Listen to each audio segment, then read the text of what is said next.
नमस्कार दोस्तों। Stock market investment में आपने वॉरेन बफे का वो गोल्डन रूल तो जरूर सुना होगा, जिसमें वो बोलते हैं कि आपको वही स्टॉक्स खरीदने चाहिए जो कि अंडर वैल्यूड स्टॉक्स होते हैं, यानी कि लो पीई रेशियो वाले स्टॉक्स खरीदने चाहिए क्योंकि इनमें बहुत ज्यादा फायदा होता है। पर क्या ये same rule Indian stock market में भी लागू होता है? दोस्तों, आज मैं आपको एक ऐसे शॉकिंग फैक्ट्स बताऊंगा जो जनरली रिटेल नए नए वाले इन्वेस्टर्स को नहीं पता होते हैं, और वो हाई पीई रेशियो होने के चक्कर में कभी भी अच्छे स्टॉक्स को नहीं खरीद पाते हैं, और वो अच्छा खासा रिटर्न लॉन्ग टर्म में नहीं कमा पाते हैं। तो दोस्तों, पीई रेशियो क्या होता है, ये स्टॉक्स ओवर वैल्यूड क्यों हो जाते हैं, और आपको किस तरीके से ओवर वैल्यूड स्टॉक्स खरीदने चाहिए, ये मैं इस वीडियो में बताऊंगा। आप इस वीडियो को एंड तक देखिए, मैं गारंटी देता हूं कि आपको कुछ ना कुछ अच्छा सीखने को जरूर मिलेगा।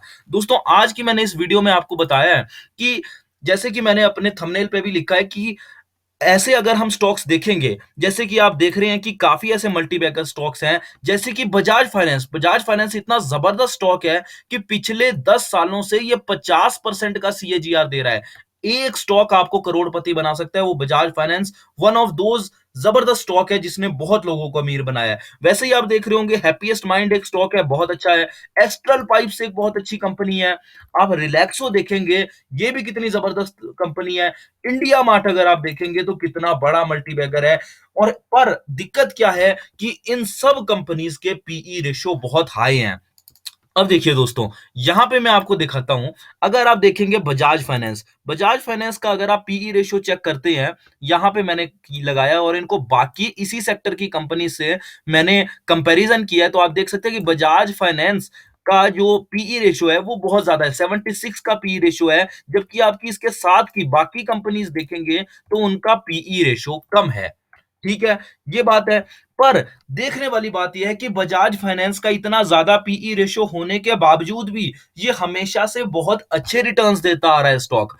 पिछले 10 सालों से ये भागता आ रहा है, और पिछले 10 सालों से ये एक ओवर वैल्यूड स्टॉक ही है। इसका पीई रेशियो हमेशा से ज्यादा ही है। यानी कि लोग अगर ये सोचते रहेंगे कि इसका पीई रेशियो बहुत ज्यादा है, तो वो ये इस स्टॉक को तो कभी खरीद ही नहीं पाएंगे, और बजाज फाइनेंस में तो अच्छे रिटर्न्स बनते हैं, यानी कि वो अच्छे रिटर्न्स ले ही नहीं पाएंगे। वैसे ही सेम मैं आपको एग्जांपल देता हूँ एस्ट्रल पॉली के साथ। दूसरे एस्ट्रल पॉली, आपको पता है एस्ट्रल पाइप्स जो ये कंपनी है, इसका पीई रेशियो कितना ज्यादा है, अब तो कम हो गया है, पर इसका 100 से ऊपर था पीई रेशियो। तो अगर ऐसी कंपनी में आप नहीं इन्वेस्ट करेंगे तो आपका प्रॉफिट इतना अच्छा नहीं बन पाएगा, आपका इन्वेस्टमेंट आपको इतना अच्छा रिटर्न नहीं दे पाएगा, क्योंकि आप तो यही सोचते रह जाएंगे कि इसका पीई रेशियो बहुत हाई है। एक और एग्जांपल देता हूं मैं आपको, रिलैक्सो फुटवेयर, बहुत जबरदस्त कंपनी है दोस्तों। ये ऐसा स्टॉक है जो हर किसी के पोर्टफोलियो में होना चाहिए। पर अगर आप यही देखते रहेंगे कि इसका पीई रेशियो तो भाई बहुत ज्यादा है, तो आप कभी ऐसी कंपनी में इन्वेस्ट कर ही नहीं पाएंगे। तो दोस्तों, यहां पर वॉरेन बफे की जो स्ट्रेटेजी है, जिसमें वो बोलते हैं कि ओवर वैल्यूड स्टॉक्स में, हाई पी रेशियो वाले स्टॉक्स में मत इन्वेस्ट करो, वो यहां पर आके वो स्ट्रेटेजी फेल हो जाती है। वो क्यों फेल होती है, मैं आपको आज बताता हूं दोस्तों। सबसे पहले मैं आपको बताता हूं पीई रेशियो क्या होता है। देखो, बिल्कुल बेसिक से शुरू करते हैं। बेसिक से शुरू करेंगे तो देखिए, पीई रेशियो एक सिंपल रेशियो है, जो एक रेशियो है between the price of that stock. आपको पता है किसी भी स्टॉक का जो प्राइस होता है, जिसपे वो ट्रेड कर रहा होता है, वो वाला उसका प्राइस, उसको हम डिवाइड कर देते हैं earning per share of that stock. Earnings पर शेयर या ईपीएस हम इसे बोलते हैं। मतलब उस स्टॉक की अर्निंग्स कितनी है, नेट प्रॉफिट कितना है, उस हिसाब से उसका प्राइस देखा जाता है दोस्तों स्टॉक का। तो हम पीई रेशियो को देख के ये बोलते हैं कि इस स्टॉक की अर्निंग के हिसाब से उसका प्राइस जस्टिफाई करता है या नहीं करता है। यानी कि अगर उसका पीई रेशियो हाई है, तो हम ये बोलते हैं कि उसकी अर्निंग के हिसाब से उसका प्राइस हाई है। और अगर उसका पीई रेशियो लो है, तो हम बोलते हैं उस स्टॉक की अर्निंग के हिसाब से या उस स्टॉक के नेट प्रॉफिट के हिसाब से उस स्टॉक का जो प्राइस है वो अभी लो प्राइस है। तो दोस्तों, ये वाली बात करते हैं हम पीई रेशियो के बारे में। अब आप देखिए, कोई भी कंपनी, बजाज फाइनेंस या फिर रिलैक्सो या एस्ट्रल पॉली जैसी कंपनियां, अच्छी कंपनियां हमेशा से ओवर वैल्यूड क्यों होती है दोस्तों, ये कंसेप्ट आपको बहुत ध्यान से सुनना है दोस्तों। ऐसी कंपनीज हमेशा से ओवर वैल्यूड इसलिए होती हैं क्योंकि स्टॉक मार्केट हमेशा से कभी भी प्रेजेंट को देख के नहीं चलता है, हमेशा से फ्यूचर को देख के चलता है। एक एग्जांपल मैं आपको बताता हूं, पिछले साल 2020 में कोरोना वायरस आया था। एकदम से जब पूरी इकोनॉमी डूबी हुई थी, बहुत ज्यादा त्राहिमाम हुआ पड़ा था और ये बोलते थे कि भाई अभी तो बहुत स्टॉक मार्केट नीचे आने वाली है, अभी तो जीडीपी बहुत नीचे जाने वाली है, तब आपने देखा कि स्टॉक मार्केट भाग रही थी। तो स्टॉक मार्केट क्यों भाग रही थी उस वक्त? क्योंकि स्टॉक मार्केट हमेशा से फ्यूचर वैल्यू पे चलती है। स्टॉक मार्केट ये नहीं देखती कि भाई अब क्या होने वाला है, अब क्या हो रहा है। स्टॉक मार्केट ये देखती है कि आगे क्या होने वाला है, क्योंकि स्टॉक मार्केट के इन्वेस्टर्स को ये पता चल गया था कि आने वाले टाइम में कोरोना वायरस खत्म होने वाला है, कम होने वाला है पूरी दुनिया में। इसलिए स्टॉक मार्केट इतनी लो जीडीपी के बाद भी बहुत तेजी से भागनी शुरू हो गई थी। दोस्तों वापस अपने टॉपिक पे आते हैं। मैं आपको एक एग्जांपल देता हूं कि मान लीजिए प्रेजेंटली कोई भी एक अच्छा स्टॉक है, कोई भी एक अच्छा स्टॉक है, उसका ईपीएस अर्निंग पर शेयर कितना है? 2 है। किसी भी स्टॉक का अर्निंग पर शेयर 2 है। अर्निंग पर शेयर उसके नेट प्रॉफिट के हिसाब से डिसाइड होता है। और उस स्टॉक का प्राइस कितना है? उस स्टॉक का प्राइस है 100। तो उसका पीई रेशो कितना हुआ? उसका पीई रेशो हुआ 50। क्यों? क्योंकि 100 divided by 2 is equal to 50। तो अभी तो आप ऐसे सोचेंगे कि भाई ये स्टॉक अच्छा तो है पर इसका पीई रेशियो बहुत ज्यादा है। तो दोस्तों आप ऐसे स्टॉक को कभी खरीद नहीं पाएंगे। पर उसका स्टॉक का प्राइस पीई रेशियो इतना ज्यादा क्यों है? ये इसलिए है दोस्तों क्योंकि अभी तो इसका अभी तो इस स्टॉक का नेट प्रॉफिट कम है, पर आने वाले टाइम में मार्केट एक्सपेक्ट करती है कि इसका जो अर्निंग पर शेयर है वो डबल होके 2 से डबल होके 4 होने वाला है, क्योंकि उसका नेट प्रॉफिट डबल होने वाला है।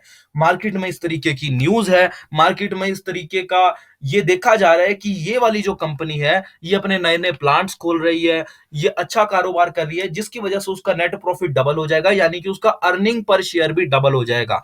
यानी कि अभी तो इसका अर्निंग पर शेयर कितना था? 2 था। पर मार्केट एक्सपेक्ट करती है कि आने वाले टाइम में इसका अर्निंग पर शेयर कितना हो जाएगा? 4 हो जाएगा। और जब इसका अर्निंग पर शेयर 4 हो जाएगा तो इस कंपनी का जो पीई रेशियो है वो 25 हो जाएगा। तो मार्केट एक्सपेक्ट अभी भी करती है कि इसका जो प्रॉफिट डबल होने वाला है, तो मार्केट उस कंपनी को ओवर वैल्यू कर देती है। आज आपको दिखता है कि उस स्टॉक का प्राइस भले ही 50 है, आज उस स्टॉक का पीई रेशो भले ही 50 है, पर आने वाले टाइम में उस स्टॉक का पीई रेशो हाफ होने वाला है। क्यों? क्योंकि जो उसका नेट प्रॉफिट है, उसका ईपीएस है, वो डबल होने वाला है। तो दोस्तों मार्केट क्या देखती है? मार्केट हर वक्त फ्यूचर देती है और फ्यूचर के हिसाब से उसको वैल्यूएशन देती है। जैसे मैं आपको एग्जांपल वापस उसी पे लेके आऊंगा दोस्तों। यहां पे मैं आपको एस्ट्रल पॉली की बात करूं। एस्ट्रल पॉली का आज आपको ईपीएस, अगर मैं सीधे सबसे पहले तो बजाज फाइनेंस की बात करें तो बजाज फाइनेंस पे लेके आता हूं। ये देखिए, बजाज फाइनेंस की अगर मैं बात करूं तो मार्केट इसको ओवर वैल्यू क्यों कर रही है? क्योंकि मार्केट को ऐसा लगता है कि अभी तो इसका प्रॉफिट इतना है, पर आने वाले टाइम में इसका प्रॉफिट बहुत ज्यादा होने वाला है, जिसकी वजह से ईपीएस उसका बढ़ जाएगा और पीई रेशो वापस कम हो जाएगा। तो दोस्तों ये बात आपको समझनी पड़ेगी कि मार्केट का आज तो आपको लगता है कि उसका पीई रेशो ज्यादा है, पर अगर फ्यूचर में देखा जाए तो उसका पीई रेशो के हिसाब से वो अभी भी एक अंडर वैल्यूड स्टॉक होता है, बजाज फाइनेंस जैसा। अब मैं आपको एक लाइव एग्जांपल देता हूं एस्ट्रल पॉली के साथ। एस्ट्रल पॉली का आज से कुछ टाइम पहले जो पीई रेशो था वो 120 से ज्यादा था। 120 से ज्यादा था। ठीक है, 120 से ज्यादा थे। मार्केट क्या सोचती थी? मतलब मार्केट को तो सब कुछ पता है, पर रिटेल इन्वेस्टर, आपके और मेरे जैसा रिटेल इन्वेस्टर सोचता था भाई 120 का पीई रेशो इतना ज्यादा, हम तो इस कंपनी को नहीं खरीदेंगे। पर दोस्तों इस कंपनी का रिजल्ट आया, रिजल्ट में इसका नेट प्रॉफिट इतना जबरदस्त आया, इतना जबरदस्त आया कि उसका ईपीएस बढ़ गया, जिसकी वजह से उसका पीई रेशो कम हो गया। ये बात आपको दोस्तों ध्यान देने वाली है कि कंपनी का अगर फ्यूचर बहुत अच्छा है, कंपनी में मार्केट एक्सपेक्ट कर रही है कि आने वाले टाइम में उसका प्रॉफिट अच्छा होने वाला है, तो उस कंपनी को हायर वैल्यूएशन जरूर मिलेगी। सेम चीज अगर मैं आपको एक आईटीसी में बताता हूं, यहां पर मैंने स्लाइड नहीं ऐड की है, पर अगर मैं आईटीसी में अगर आप देखें, आईटीसी जैसी जो कंपनी है उसका पीई रेशियो हमेशा कम रहता है। वो क्यों रहता है? क्योंकि मार्केट एक्सपेक्ट नहीं करती है कि उसमें ग्रोथ होएगी। क्यों? क्योंकि आईटीसी का जो बिजनेस है वो मेन टोबैको का बिजनेस है, सिगरेट बेचने का बिजनेस है, और मार्केट ये नहीं सोचती कि आने वाले टाइम में सिगरेट और टोबैको के बिजनेस में ग्रोथ होने वाली है। तो यानी कि अगर आप फ्यूचर के हिसाब से देखें तो अच्छी कंपनीज का पीई रेशियो हमेशा से ज्यादा होता है।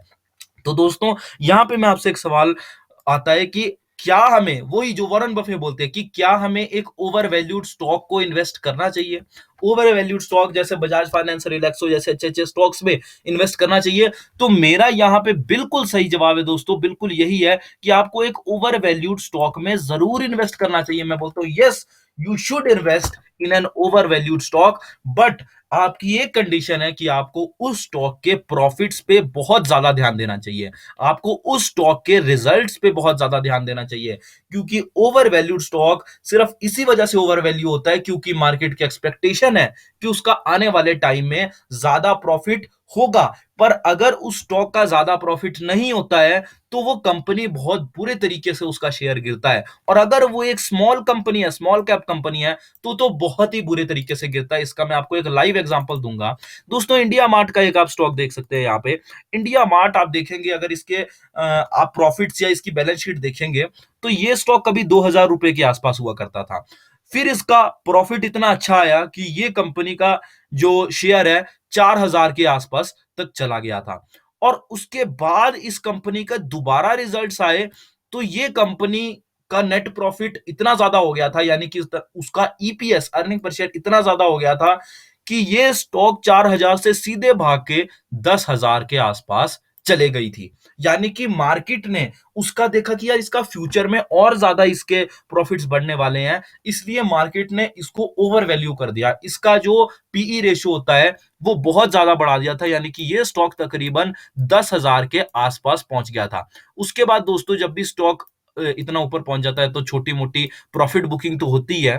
पर यहां पे मैं आपको बताता हूं, यहां तक ये स्टॉक पहुंच गया। उसके बाद इसके रिजल्ट्स की डेट अनाउंस हुई थी तो ये वापस अच्छे खासे लेवल पे यहां पे स्टॉक आ गया था, तकरीबन 8800 के लेवल पे। यहां पे आप देख सकते हैं, मैं आपको दिखा देता हूं कि यहां पे ये स्टॉक आ गया था 8800 के लेवल पे।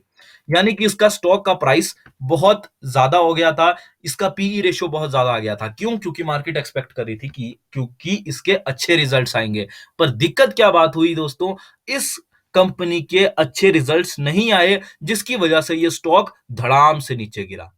क्योंकि ये एक मिड कैप कंपनी थी तो ऑब्वियसली ये बहुत बुरी तरीके से गिरा। 8800 से सीधे 6600 पे आया था, अपने 200 दिन के मूविंग एवरेज के आसपास ये स्टॉक आ गया था। तो दोस्तों, ये बात आपको हमेशा एक ओवर वैल्यूड स्टॉक में ध्यान रखना चाहिए कि अगर आप एक ओवर वैल्यूड स्टॉक ले रहे हैं तो उसके आप नेट प्रॉफिट्स पे भी ध्यान रखें। क्योंकि अगर एक कंपनी ओवर वैल्यू होती है, वो हमेशा फ्यूचर के प्राइस को, फ्यूचर के प्रॉफिट को देख के हमेशा उसका प्राइस डिसाइड, ईपीएस डिसाइड होता है, और इस वजह से वो कंपनी ओवर वैल्यू हो जाती है। और अगर मार्केट के एक्सपेक्टेशन के हिसाब से उसके प्रॉफिट्स नहीं आए तो वो कंपनी बहुत बुरे तरीके से गिरती है।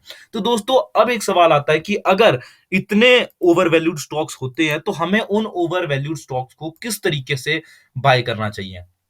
तो सीधी बात है, आपको बाय तो करना चाहिए पर उसके फाइनेंशियल रिजल्ट्स पे, उस पे एक ध्यान रखना चाहिए, उस पे एक वॉच रखनी चाहिए कि भाई उसके फाइनेंशियल रिजल्ट्स कैसे है। अगर उसके फाइनेंशियल रिजल्ट्स अच्छे नहीं आ रहे तो आप एक टेम्परेरी एग्जिट उस स्टॉक से ले सकते हैं।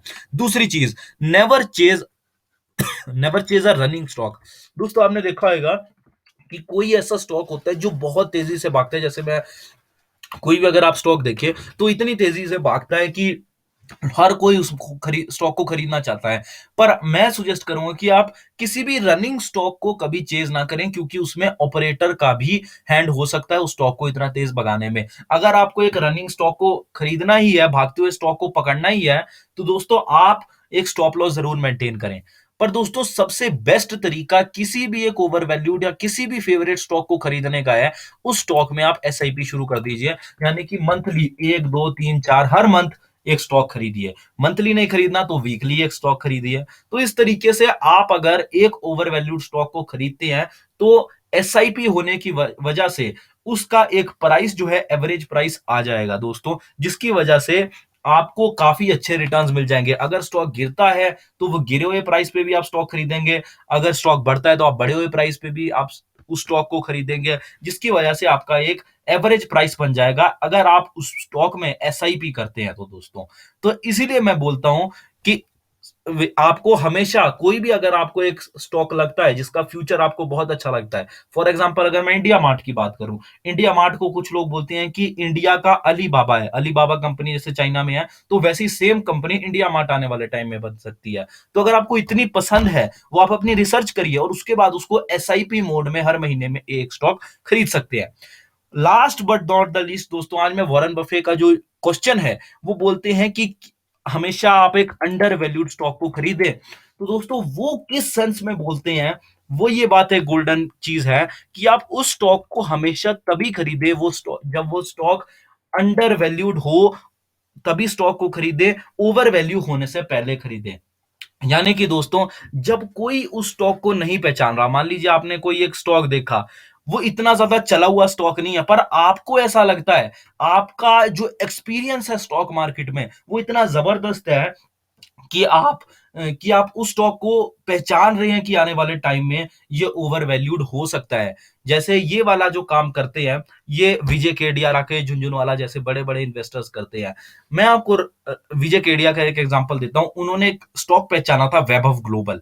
तो वैभव ग्लोबल उन्होंने एक स्टॉक पहचाना था, पर उन्होंने वो तब पहचाना था जब वो स्टॉक अंडर वैल्यूड था।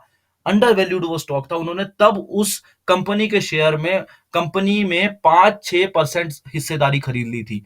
और उसके बाद वो कंपनी का कुछ टाइम बाद शेयर ऐसा भागा कि एक साल में 400-500% के आसपास के रिटर्न दे गया और अब वो स्टॉक एक ओवर वैल्यूड स्टॉक बन चुका है। यानी कि आपका तजुर्बा इतना होना चाहिए कि आप उस स्टॉक को तब पहचान लें, उसके मल्टी बैगर बनने से पहले ही पहचान लें, वो आपका तजुर्बा है। तो इस चीज को बोलते हैं वॉरेन बफे कि अगर एक स्टॉक को ओवर वैल्यूड होने से पहले आप पहचान लेंगे, तो वो आपको बहुत ज़्यादा अच्छा रिटर्न देगा। पर अगर एक स्टॉक ओवर वैल्यूड हो चुका है, तो इसका मतलब ये नहीं है कि आप उस स्टॉक को नहीं खरीद सकते, आप तब भी उस स्टॉक को खरीद सकते हैं। दोस्तों, ऐसे ही अंडर वैल्यूड स्टॉक्स मैं आपको अपने यूट्यूब चैनल पे बताता रहूँगा। अगर आपने ऐसी जानकारी और लेनी है, तो इस चैनल को जल्दी से सब्सक्राइब कर लीजिए और इस वीडियो को जल्दी से लाइक कर दीजिए। अगर कोई डाउट है, तो आप कमेंट सेक्शन में ज़रूर पूछ सकते हैं और ऐसे ही वीडियो देखने के लिए बेल आइकन को ज़रूर क्लिक कीजिए। धन्यवाद दोस्तों।